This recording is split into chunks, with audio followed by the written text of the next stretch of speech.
മിശിഹായാൽ ഏറ്റവും സ്നേഹിക്കപ്പെടുന്നവരെ, കർത്താവിൻ്റെ തിരുവചനങ്ങളിലൂടെ നമ്മൾ ഓരോരുത്തരും ഓരോ ദിവസവും കടന്നു പോകുമ്പോൾ ഈശോ നൽകുന്ന വചനവും വചനത്തിൻ്റെ അർത്ഥവും അതിൻ്റെ വ്യാഖ്യാനങ്ങളുമൊക്കെ നമ്മൾ ഓരോരുത്തരുടെയും ജീവിതത്തെ ഏറ്റവും കൂടുതലായിട്ട് സ്വാധീനിക്കുകയും ആ വചനത്തിലേക്ക് നമ്മളെ കർത്താവ് വലിച്ചടുപ്പിക്കുകയും ചെയ്യുന്നുണ്ട്.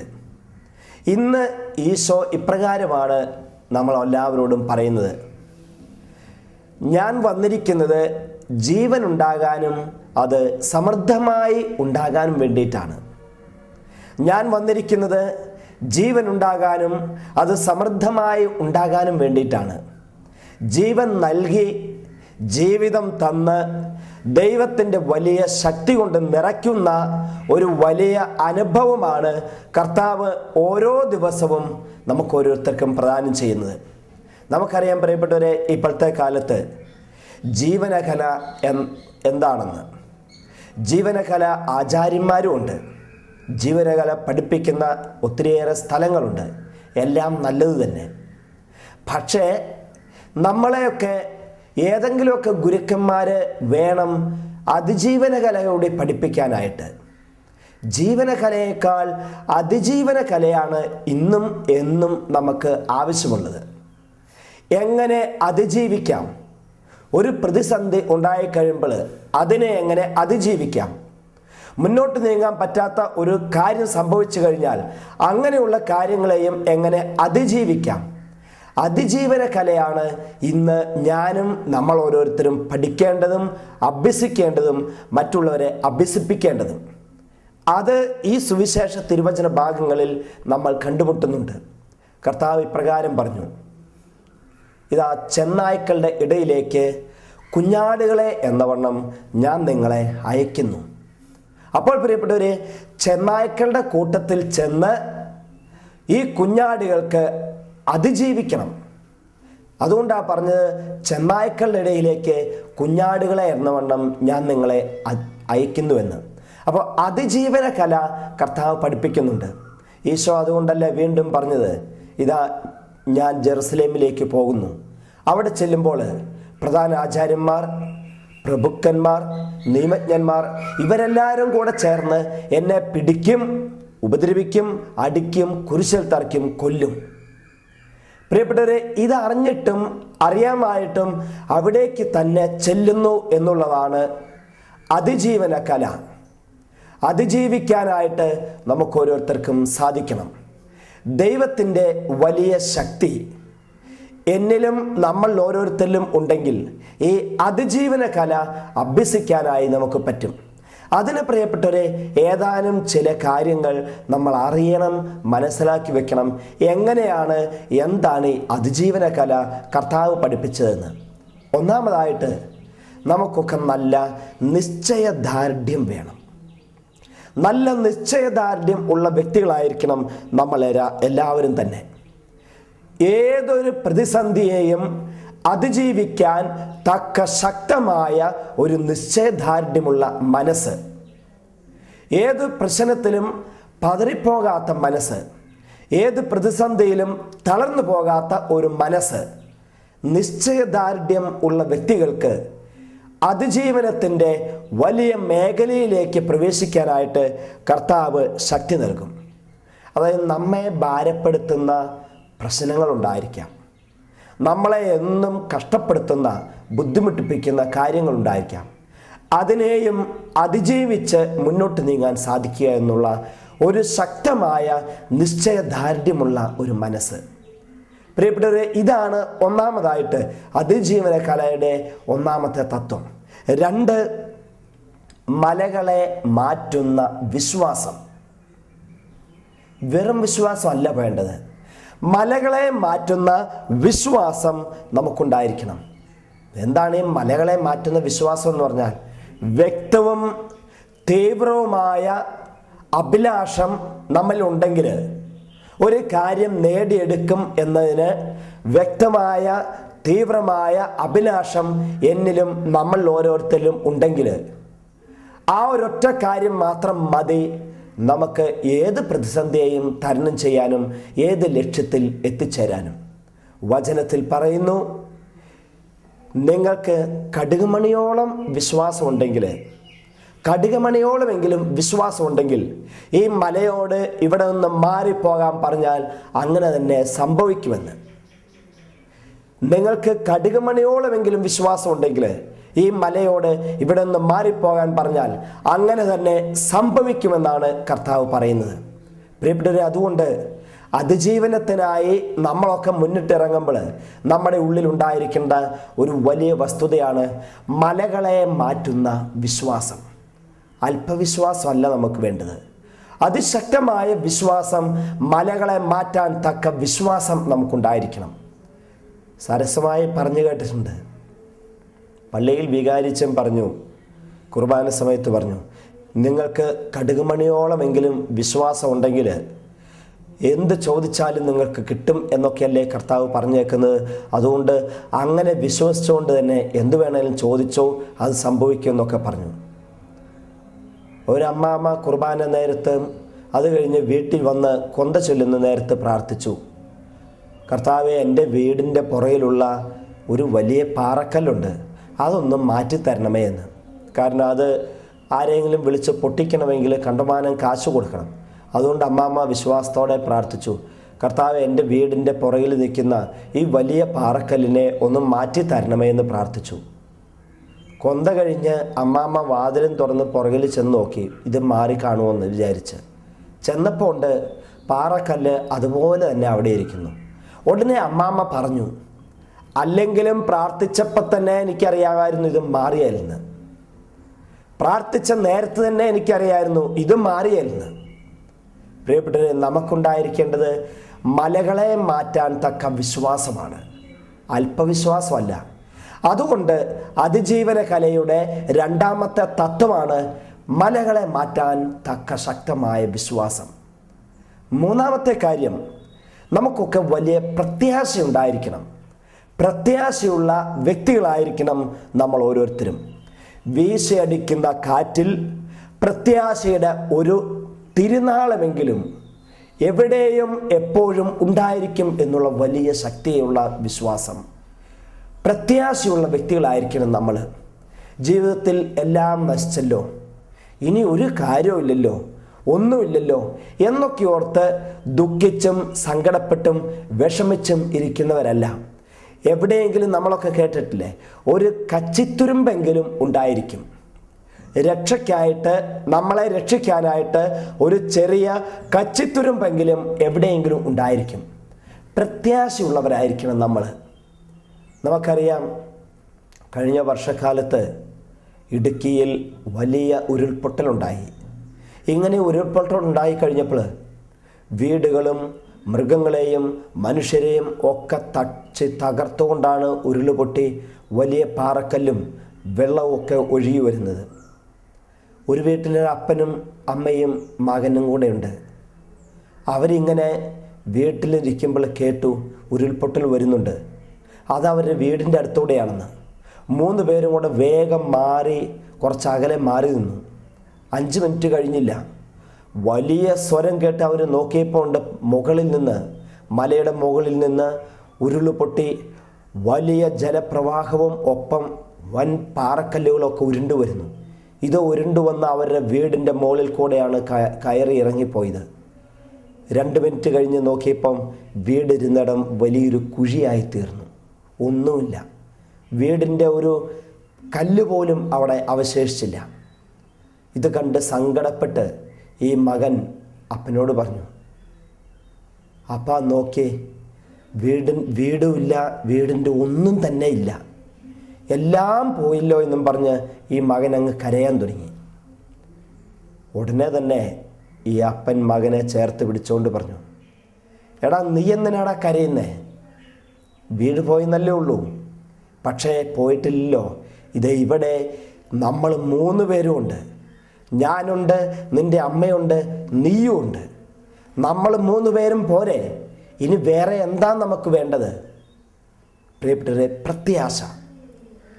ഏത് തകർച്ചയുടെ കാലഘട്ടത്തിലും ഏത് തകർന്നടിഞ്ഞ അന്തരീക്ഷത്തിലും അതിനെയും അതിജീവിക്കാൻ സാധിക്കും എന്നുള്ള ശക്തമായ പ്രത്യാശയുള്ള ആളുകളായിരിക്കണം നമ്മൾ ഓരോരുത്തരും. അതുകൊണ്ടാണ് കർത്താവ് യേശു മിശിഹ പറഞ്ഞത്, ഞാൻ ലോകത്തിൻ്റെ പ്രകാശമാണ്, എന്നെ അനുഗമിക്കുന്നവൻ അന്ധകാരത്തിൽ നടക്കുകയില്ല എന്ന്. പ്രിയപ്പെട്ടവരെ, ഉള്ളിൽ പ്രത്യാശയുടെ ഒരു ദീപനാളം എന്നും കത്തിച്ചു വെച്ചുകൊണ്ടായിരിക്കണം നമ്മളൊക്കെ മുന്നോട്ട് നീങ്ങുന്നത്. ഈ പ്രതീക്ഷയും പ്രത്യാശയും ജീവിതത്തിലുണ്ടെങ്കിൽ നമ്മൾ ആരും ഒരിക്കലും നിരാശയുടെ പടുകുഴിയിലേക്ക് വീണു പോവുകയില്ല. പ്രത്യാശയുള്ള വ്യക്തികളായിരിക്കണം. നമുക്കറിയാം, വിശുദ്ധ ഗ്രന്ഥത്തിൽ 30,000-ലേറെ വാഗ്ദാനങ്ങളാണ് കർത്താവ് നൽകിയിട്ടുള്ളത്. 30,000-ലേറെ വാഗ്ദാനങ്ങൾ കർത്താവ് തന്നിട്ടുണ്ട്. ഇത് നിരാശയുടെ വാഗ്ദാനങ്ങളല്ല, പ്രതീക്ഷ തരുന്ന, പ്രത്യാശ തരുന്ന, ഉന്മേഷം തരുന്ന, ശുഭാപ്തി വിശ്വാസം തരുന്ന വാഗ്ദാനങ്ങളാണ് ദൈവമായ കർത്താവ് നമുക്ക് തന്നിട്ടുള്ളത്. എന്തിനാ ഇത്? ഇങ്ങനെ 30,000-ലേറെ വാഗ്ദാനങ്ങൾ, ഓരോ വാഗ്ദാനവും ശുഭാപ്തിയിൽ ജീവിക്കാനുള്ള വലിയ ഓർമ്മപ്പെടുത്തലുകളാണ്. ഓരോ വാഗ്ദാനങ്ങളും ശുഭാപ്തിയിൽ ജീവിക്കുവാനുള്ള ഓർമ്മപ്പെടുത്തലുകളാണ്. പ്രിയപ്പെട്ടവരെ, അപ്പോൾ ഈ വിശുദ്ധ ഗ്രന്ഥത്തിലെ ഈ വാഗ്ദാനങ്ങൾ മാത്രം മതി നമുക്കൊക്കെ പ്രത്യാശയോടെ മുന്നോട്ട് ജീവിക്കാനും അതിജീവന കല എന്തെന്ന് അഭ്യസിക്കാനും. അതുകൊണ്ട് പക്ഷേ ചിലർ ചോദിക്കും, ഇത് ദൈവം 30,000-ലേറെ വാഗ്ദാനങ്ങളൊക്കെ തന്നിട്ടുണ്ടെന്ന് പറയുന്നു, അത് ശരിയാണോ? ഈ കർത്താവ് പറഞ്ഞിരിക്കുന്നത് പോലെയൊക്കെ സംഭവിക്കുമോ എന്ന്. പക്ഷേ പ്രിയപ്പെട്ടവരെ, നമുക്ക് കാണാം, സംഖ്യയുടെ പുസ്തകം 23-ാം അധ്യായം 19-ാം വചനത്തിൽ ഇപ്രകാരമാണ് നമ്മൾ വായിക്കുന്നത്: വ്യാജം പറയാൻ ദൈവം മനുഷ്യനല്ല. വ്യാജം പറയാൻ ദൈവം മനുഷ്യനല്ല. അതുകൊണ്ട് നമുക്ക് വിശ്വസിക്കാം. കർത്താവ് 30,000-ലേറെ വാഗ്ദാനങ്ങൾ നമുക്ക് തന്നിട്ടുണ്ടെങ്കിൽ തീർച്ചയായും നമുക്കതിൽ വിശ്വസിക്കാം, നമുക്കതിൽ ആശ്രയിക്കാം, പ്രത്യാശ വെക്കാം. കാരണം അത് സത്യമായും സംഭവിക്കും. കാരണം വ്യാജം പറഞ്ഞ് ആരെയെങ്കിലും പറ്റിക്കാനായിട്ട് ദൈവം മനുഷ്യനല്ല. അതിജീവന കലയുടെ 4-ാമത്തെ വിധമാണ് വർത്തമാനത്തിൽ ജീവിക്കാനായി അഭ്യസിക്കണം. വർത്തമാനത്തിൽ ജീവിക്കാനായി നമ്മൾ അഭ്യസിക്കണം. ഈശോ പറഞ്ഞു, കലപ്പയിൽ കൈവച്ചതിന് ശേഷം പുറകോട്ട് തിരിഞ്ഞു നോക്കുന്നവൻ എനിക്ക് യോഗ്യനല്ല എന്ന്. എന്തുകൊണ്ടാണ് പ്രിയപ്പെട്ടവരെ? ചില ആളുകളെ നമ്മൾ കണ്ടിട്ടുണ്ട്, എപ്പോഴും കഴിഞ്ഞ കാലഘട്ടത്തിലെ തകർച്ചയെക്കുറിച്ച് തന്നെ പറഞ്ഞുകൊണ്ടിരിക്കും. ഓ, കഴിഞ്ഞ വർഷം ഇങ്ങനെയൊക്കെ എൻ്റെ ജീവിതത്തിലുണ്ടായി, അതിന് മുന്നത്തെ വർഷം എന്തുമാത്രം കഷ്ടപ്പാടുണ്ടായത്, തകർച്ചകളെക്കുറിച്ച്, വേദനയെക്കുറിച്ച്, ഇല്ലായ്മയെക്കുറിച്ച് ഇത് മാത്രം മനസ്സിൽ വെച്ചുകൊണ്ട് ജീവിക്കുന്ന ആളുകളുണ്ട്. പക്ഷേ കർത്താവ് പറയുന്നു, പ്രിയപ്പെട്ടവരെ, നിങ്ങൾ വർത്തമാനകാലത്തിൽ ജീവിക്കുന്ന ആളുകളായിരിക്കണമെന്ന്. വർത്തമാനത്തിൽ ജീവിക്കാനായി നമുക്കൊക്കെ പറ്റണം. കഴിഞ്ഞ കാലഘട്ടത്തിൽ അത് എൻ്റേതായാലും നമ്മൾ ആരുടെ ജീവിതത്തിലായാലും കുറേ ചിലപ്പോൾ തകർച്ചകൾ ഉണ്ടായിട്ടുണ്ടായിരിക്കും, പാപത്തിൽ വീണുപോയിട്ടുണ്ടായിരിക്കും, തിന്മ പ്രവർത്തിച്ചിട്ടുണ്ടായിരിക്കും എന്ന് കരുതി ഇനി ജീവിതകാലം മുഴുവൻ അത് ചിന്തിച്ചുകൊണ്ട് ഇരുന്നേക്കാമെന്ന് കരുതിയാൽ പ്രിയപ്പെട്ടവരെ, ജീവിതം പരാജയപ്പെട്ടു പോകും. കർത്താവ് പറഞ്ഞു, മരിച്ചവർ തങ്ങളുടെ മരിച്ചവരെ സംസ്കരിക്കട്ടെ, നീ വന്ന് ദൈവരാജ്യം പ്രസംഗിക്കുകയെന്ന്. അതുകൊണ്ടാണ് കലപ്പയിൽ കൈവച്ച ശേഷം പിന്തിരിഞ്ഞ് നോക്കുന്നവൻ ദൈവരാജ്യത്തിന് യോഗ്യനല്ല എന്നൊക്കെ കർത്താവ് നമ്മളെ ഉപദേശിക്കുന്നത്. പുറകോട്ട് തിരിഞ്ഞ് നോക്കരുത്. ഇന്ന് എന്താണ് എനിക്ക് ചെയ്യാൻ പറ്റുന്നത്, ഇപ്പം എങ്ങനെയാണ് ഞാൻ ജീവിക്കേണ്ടത്, വർത്തമാനകാലത്തിൽ ജീവിക്കണം. പ്രിയപ്പെട്ടവരെ, പുറകോട്ട് തിരിഞ്ഞു നോക്കി ജീവിച്ചാൽ നമുക്കാർക്കും മുന്നോട്ട് ജീവിക്കാൻ സാധിക്കില്ല. ഒരിക്കൽ സിഖ് കൂട്ടക്കൊലയിൽ വലിയ കൊലപാതകങ്ങൾ ഒത്തിരിയേറെ നടന്നു എന്ന് നമുക്കറിയാം. ആ കൂട്ടക്കൊലയിൽ സംഭവിച്ച ഒരു ചെറിയ കാര്യം ഓർമ്മ വരുന്നുണ്ട്. ഒരു ടാക്സി ഡ്രൈവറാണ്. അദ്ദേഹം കാർ ഓടിച്ചാണ് ഉപജീവന മാർഗം കണ്ടെത്തുന്നത്. അദ്ദേഹത്തിൻ്റെ ഭാര്യയും മക്കളും ഈ കൂട്ടക്കൊലയിൽ കൊല്ലപ്പെട്ടു. അദ്ദേഹം മാത്രം അവശേഷിച്ചു. ഒരു ദിവസം ഈ മനുഷ്യൻ്റെ കാറിൽ ഒരു മലയാളിയായ ഒരു പത്രപ്രവർത്തകൻ യാത്ര ചെയ്യുകയാണ്. യാത്ര ചെയ്യുന്ന നേരത്ത് ഈ പ്രവർത്തകൻ ഓരോരോ കാര്യങ്ങൾ ചോദിച്ചു, സംഭവിച്ച കാര്യങ്ങളെക്കുറിച്ച്, വീട്ടുകാരെക്കുറിച്ചൊക്കെ. അദ്ദേഹം ഇങ്ങനെ ഭാര്യയെയും മക്കളെയും ഒക്കെ തീവ്രവാദികൾ കൊന്നു എന്നും ആ കലാപത്തിൽ മരിച്ചു എന്നൊക്കെ പറഞ്ഞു. ഇനി ആരുമില്ല, ഞാൻ മാത്രമേ ഉള്ളൂ എന്നൊക്കെ സങ്കടത്തോടെ പറഞ്ഞു. അപ്പോൾ ഈ മലയാളി പത്രപ്രവർത്തകൻ ചോദിച്ചു, എന്നിട്ടും ചേട്ടന് ഇങ്ങനെ ജീവിക്കാനൊക്കെ പറ്റുന്നത് ഈ കാര്യങ്ങളൊക്കെ ഓർക്കുമ്പം? അദ്ദേഹം പെട്ടെന്ന് ആ മനുഷ്യനോട്, പത്രപ്രവർത്തകനോട് പറഞ്ഞു, സാറേ, ഈ വാഹനത്തിന് കണ്ണാടിയുണ്ട്. ഞാൻ ഇടയ്ക്ക് ഈ കണ്ണാടിയിൽ കൂടെ പുറകോട്ട് നോക്കും, പുറകിൽ നിന്ന് വല്ല വണ്ടി വരുന്നുണ്ടോ എങ്ങനെയാണ് എന്ന് അറിയാൻ വേണ്ടിയിട്ട്. എന്നിട്ട് പറഞ്ഞു, എന്ന് കരുതി എപ്പോഴും പുറകോട്ട് നോക്കി മുന്നോട്ട് വണ്ടി ഓടിക്കാൻ പറ്റുമോ? പറ്റിയല്ല. എപ്പോഴും പുറകോട്ട് നോക്കി മുന്നോട്ട് വണ്ടി ഓടിക്കാൻ പറ്റിയല്ല. ഇടയ്ക്കൊക്കെ പുറകോട്ട് നോക്കും, പിന്നെ മുന്നോട്ട് തന്നെ. പ്രിയപ്പെട്ടവരെ, ജീവിതം മുന്നോട്ട് നീങ്ങണമെങ്കിൽ നമ്മൾ പുറകോട്ട് തന്നെ നോക്കിയിരുന്നാൽ ശരിയായില്ല. കഴിഞ്ഞ കാലഘട്ടത്തിലെ ഏത് സങ്കടമായാലും ദുഃഖമായാലും ജീവിതത്തിൽ വന്നിരിക്കുന്ന തകർച്ചയായാലും വീഴ്ചകളായാലും അതൊക്കെ അവിടെ കിടക്കട്ടെ. മുന്നോട്ട് നീങ്ങണം. വർത്തമാനത്തിൽ ജീവിക്കാനായി നമുക്ക് സാധിക്കണം. അഞ്ചാമതായിട്ട് അതിജീവന കലയുടെ അഞ്ചാമത്തെ തത്വം കർത്താവ് പറയുന്നത് അവശേഷിക്കുന്നത് എന്താണെന്ന് നോക്കണം. അവശേഷിക്കുന്നത് വല്ലതും ഉണ്ടോ എന്ന് അന്വേഷിച്ച് നോക്കണം. നമുക്കറിയാം, നോഹയുടെ കാലത്തെ ജലപ്രളയം. നോഹ ഇടയ്ക്കിടയ്ക്ക് ഒരു പ്രാവിനെ പറത്തിവിടും. വല്ലതും ഈ ലോകത്തിൽ തുരുത്തായിട്ട് ഭൂമിയുടെ അംശമായിട്ട് വല്ലയിടത്തും എന്തെങ്കിലും കാണാനുണ്ടോ അറിയാനുണ്ടോ എന്ന്. ഇങ്ങനെ ഇടയ്ക്കിടയ്ക്ക് പക്ഷികളെ വിട്ട് അവശേഷിക്കുന്നത് വല്ലതും ഉണ്ടോ എന്ന് അദ്ദേഹം അന്വേഷിച്ചുകൊണ്ടിരുന്നു. അവസാനം കണ്ടെത്തി അവശേഷിക്കുന്ന ഒരു ചെറിയ പച്ചത്തുരുത്ത്. പ്രിയപ്പെട്ടവരെ, ഇങ്ങനെ ജീവിതമാകുന്ന പ്രളയത്തിൽ ഒഴുകി നടക്കുന്ന, സുരക്ഷിതമായ വിധത്തിൽ ഒഴുകി നടക്കുന്ന പേടകങ്ങളുണ്ടായിരിക്കും. അവശേഷിക്കുന്നത് എന്തെങ്കിലും ഉണ്ടോ എന്ന് നമ്മൾ നോക്കണം. ചിലർ പറയും, ഇനി എനിക്ക് ജീവിതത്തിൽ ഒന്നും തന്നെ ഇല്ല, എല്ലാം നശിച്ചുപോയി, എല്ലാം തകർന്നുപോയി, ഇനി ജീവിക്കാനും പറ്റിയല്ല, ജീവിച്ചിട്ടും കാര്യമില്ല എന്ന്. പ്രിയപ്പെട്ടവരെ, ജീവിതത്തിൽ അവശേഷിക്കുന്നത് എന്തെന്ന് നമ്മൾ കണ്ടുപിട്ടണം. ഈശോ ഒരിക്കലും പറഞ്ഞില്ലേ, 5 അപ്പം 5000 പേർക്ക് കൊടുക്കുന്നതിന് മുന്നായിട്ട് വലിയ ജനക്കൂട്ടമാണ് ഇരിക്കുന്നത്. നേരം സന്ധ്യയായി. ഉടനെ ശിഷ്യന്മാർ ഈശോയോട് പറഞ്ഞു, കർത്താവേ, വിജനമായ സ്ഥലമാണ്, ഈ ഭക്ഷണം കഴിച്ചിട്ടില്ല, ഈ ആൾക്കാർ ഭക്ഷണം കഴിച്ചിട്ട് 2-3 ദിവസമായി, അവർക്ക് എന്തെങ്കിലും ഭക്ഷണം കൊടുക്കാനായിട്ട് ഒന്നെങ്കിൽ വാങ്ങിച്ചുകൊണ്ട് വരാൻ എന്നാലും പറ്റിയല്ല, അല്ലെങ്കിൽ അവരെ പറഞ്ഞു വിടുക എന്നൊക്കെ പറഞ്ഞു. ഉടനെ ഈശോ ശിഷ്യന്മാരോട് പറഞ്ഞു, നിങ്ങളുടെ കൈവശം വല്ലതും ഉണ്ടോ? എന്താണ് അവശേഷിക്കുന്നതെന്ന് നോക്കണം. ഉടനെ പറഞ്ഞു, 5 അപ്പം ഉണ്ട്, ഇവിടെയുണ്ട്. പ്രിയപ്പെട്ടവരെ, അവശേഷിക്കുന്നത് എന്താണെന്ന് നോക്കണം. എന്തെങ്കിലുമൊക്കെ ചെറിയ ചെറിയ കാര്യങ്ങൾ ബാക്കിയുണ്ടായിരിക്കും. അതിലൂടെ കർത്താവ് നമ്മളെ വളർത്തും, ഉയർത്തും. ആറാമതായിട്ട് അതിജീവന കലയുടെ 6ാമത്തെ തത്വം ഈശോ പഠിപ്പിക്കുന്നത് ഇപ്രകാരമാണ്. ജീവിതത്തിലെ